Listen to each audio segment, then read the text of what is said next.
So I was reading an article in AP News, and they said that a lot of men sided with Trump because of economic reason. And I believe that a lot of young men really want to be men.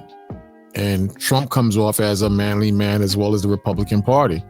Whereas the left with Kamala Harris and Joe Biden, they come off as weak pansy men. Pansy men that cater to their women.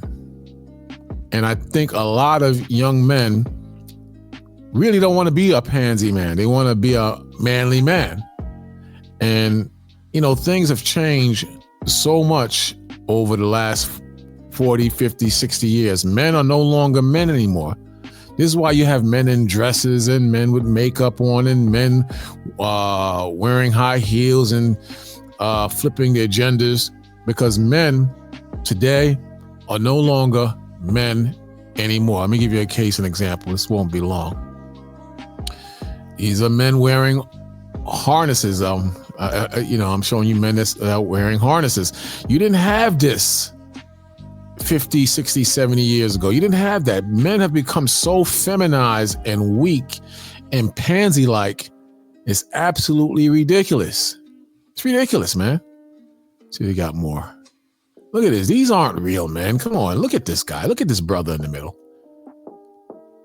What real man wears that? I mean, it's good that they taking care of their children. They're in their children's lives, because that's an issue too.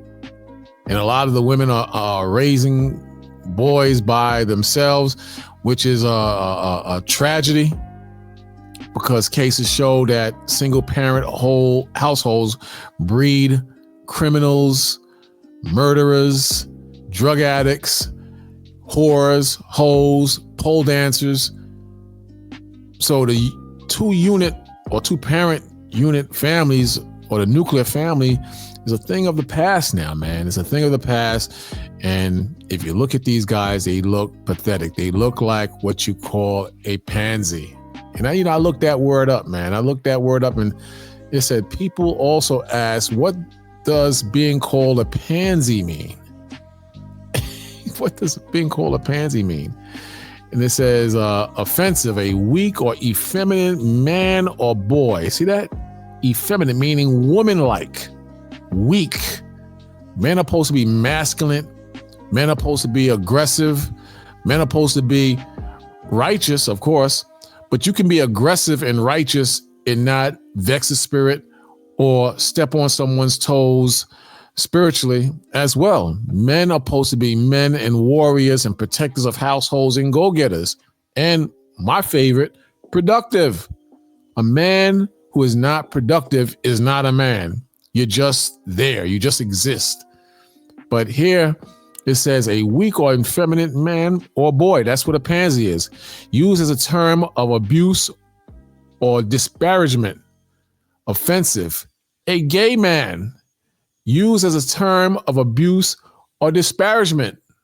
But that's what it says, a gay man. And I personally believe a lot of men want to separate themselves from the pansy spirit. They want to be men again. And Donald Trump showed himself as a man, and a lot of men on the right showed themselves as men. And a lot of men are tired of, men and women's sports, the whole same gender union. They tired of that.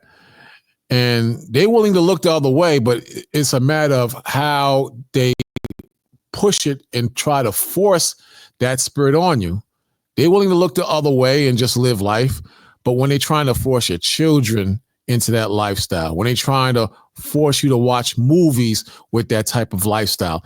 And now, as you can see in this picture, man, the whole harness thing has become the norm.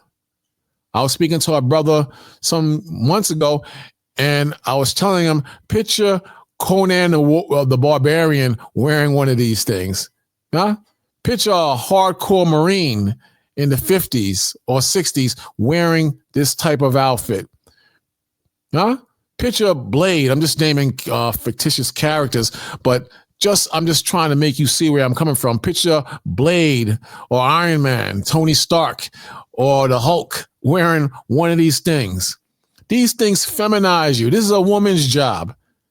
And this is what the left is trying to convince you to, or dupe you to believe that this is a natural spirit. This is a manly spirit. This is why they talk about toxic masculinity. Look at these guys. Look at these guys. Black men, white men, doesn't matter what your color is or your nationality. Look at these guys. They look absolutely pathetic. But this is what they are pushing. This is what they're pushing. You understand?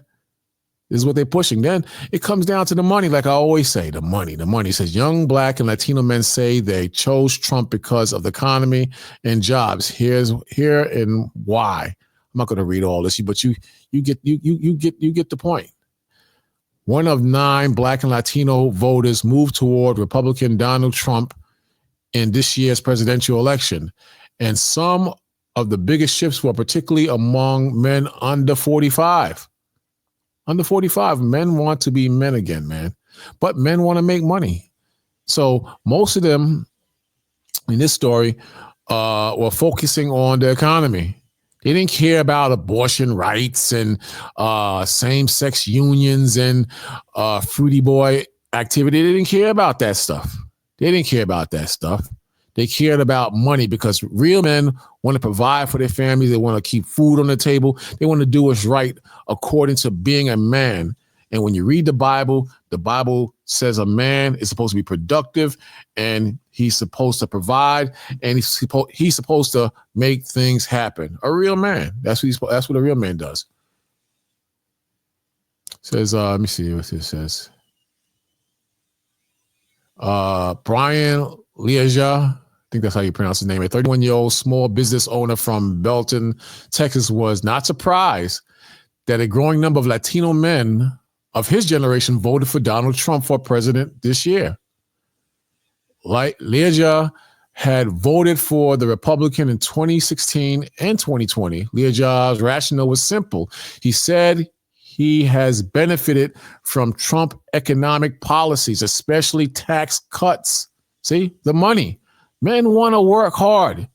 Men don't have a problem working hard. Men simply want to work hard. They want to bring home the bacon or bring home the turkey bacon, and they want to provide for their families. They want that nuclear family. They want things done right. I'm a blue-collar worker, Leah just said, so tax breaks for small businesses are ideal for what I do. Sorry. I'm not going to read all this, but you get the gist of where I'm going. Men want to work, man, and men want to be men again. But this society, this world, this country, or half this country wants you to be feminine and weak. And I personally believe there's an agenda behind it. I personally believe that the agenda is to keep men so weak that the powers that be can have control over them and rule over them. That's what I personally believe. So this comes as no surprise to me. Let's go here. Comes as no surprise to me. But check it out. Let's check this out real quick. I'm not going to be long. Election that was supposed to revolve around women's issues actually come down to the plight of men, young men.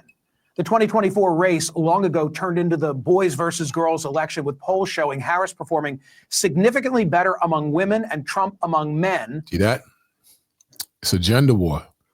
You know how many videos are floating around social media with women, especially black women, hating on men, crying, having hissy fits because Donald Trump has won this election? They're saying you're not men because you didn't vote Democrat.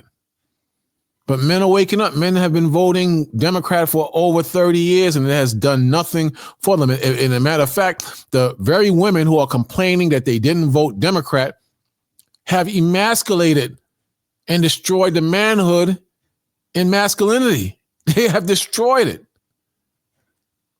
And there's an agenda to make men even weaker than they are today. But I am not surprised at this. I'm not surprised, but there's definitely a gender war. Women are for women and men are for men and masculinity, and not necessarily out to get women or destroy women. Men simply want to be men again. Men simply want to earn a proper living. Men want to be able to speak their minds and say what's on their minds and what's in their heart without being attacked. Men simply want to be men. Check it out. Long ago turned into the boys versus girls election, with polls showing Harris performing significantly better among women and Trump among men. But the question was, how big will the gender gap actually be? Well, we all know now it was big enough to hand Donald Trump the presidency. More than half of the male vote nationwide, 55%, went to Trump, 42% to Harris. Men under 30 saw a dramatic shift from supporting Democrats in 2020 by a 15 percentage point margin to swinging back to the GOP by 13 points. A CNN exit poll also found men under 30 in Pennsylvania favored Trump by 21 points. In 2020, Biden won that same group by 9 points.